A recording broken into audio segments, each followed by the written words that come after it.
Hi guys, this is your last chemistry assignment before the holidays. We're just going to finish off a bit of bonding and compounds. Look at the van der Waals that we haven't looked at before in compounds. And then once we've done that, there is a quiz at the end. Now, there's no worksheet here this week. You're just going to take notes from the slides and then do the quiz at the end. So I'm just going to quickly go through the slides. It will take 5 minutes or so. Bond continuum from last time.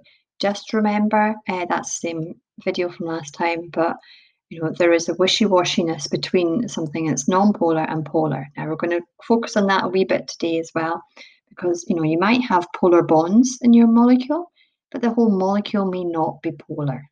Okay, so we're going to look at that. We're going to, and the way that we look at that is one of the van der Waals forces. Now you'll see this term van der Waals force around a lot. Basically, it's just a fancy chemistry term for all the intermolecular forces. Now, the history behind it is that it used to be that what we now know as London dispersing forces were called van der Waals forces. But 5 or 6 years ago, they decided to change that. The Royal Society of Chemistry changed that so that van der Waals are all intermolecular forces, and London dispersing forces are a good example of a van der Waals. Now, another example of a van der Waals you're going to learn today, it's about permanent dipole-dipole interactions. Okay, these occur in polar bonds. So this is why it all makes sense when we're talking about polar and non-polar. So, for example, if we have a look at this slide, it's talking about comparing carbon dioxide and water. So if you think about carbon dioxide, you think the carbon's in the middle, you've got a double bond here of oxygen, you've got a double bond here of oxygen.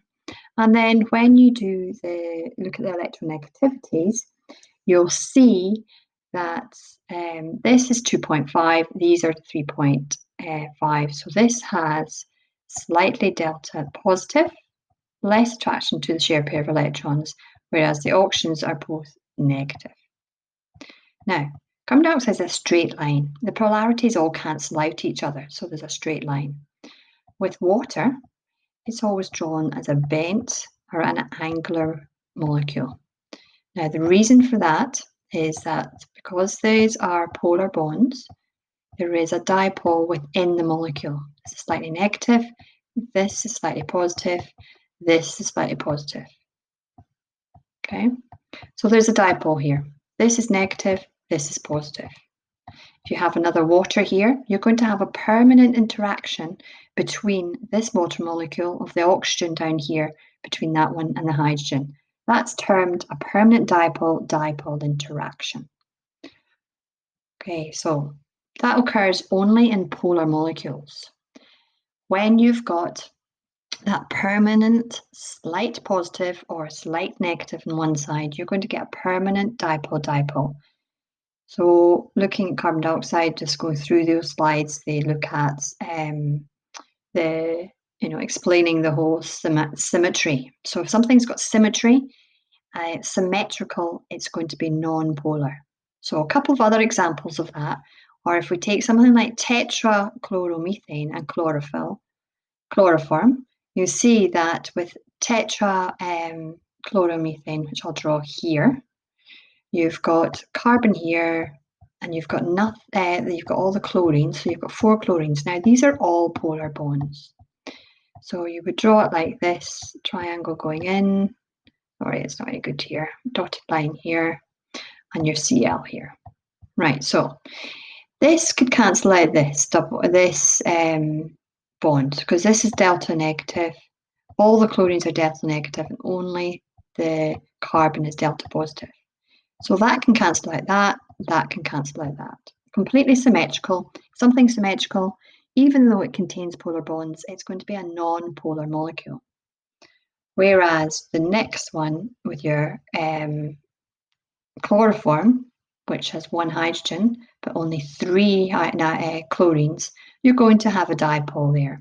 It's a permanent dipole appears, and therefore you're going to have permanent dipole-dipole interactions. They are slightly stronger than London dispersing forces, and they're permanent. then that gets explained a wee bit there. Here's a nice wee thing that you can try. Ask yourself if something's symmetrical. If the answer is always yes, it's going to be non-polar. If it's no, well, if it's only got two elements in it, and it's a polar bond, well then it's it's going to be polar.